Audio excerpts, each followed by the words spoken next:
Hello बच्चों, let's read the question. The question says assertion specific heat of a body is always greater than its thermal capacity and reason is thermal capacity is the heat required for raising temperature of unit mass of body through unit degree.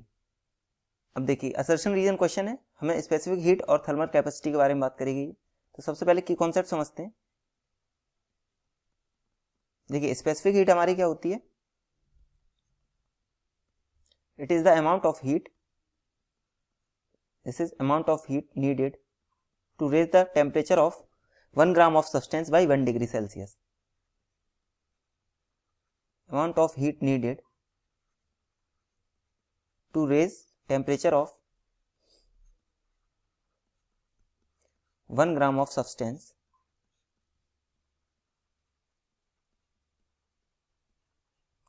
by 1 degree. तो ये तो हमारी specific heat हो जाती है. अब बात करें अगर हम थर्मल कैपेसिटी की, तो थर्मल कैपेसिटी क्या हो जाएगी? पूरी बॉडी को अगर हमें 1 डिग्री सेल्सियस टेम्परेचर बढ़ाना है तो वो हो जाएगा. तो ये हो जाती है हमारी मास इनटू स्पेसिफिक हीट. देखिए 1 ग्राम बढ़ाने के लिए जितनी एनर्जी लगती है उसको हम स्पेसिफिक हीट बोलते हैं. एंड थर्मल कैपेसिटी क्या होता है? हमें पूरे बॉडी का 1 डिग्री टेम्परेचर बढ़ाना है. तो ये होता है मास इनटू स्पेसिफिक हीट.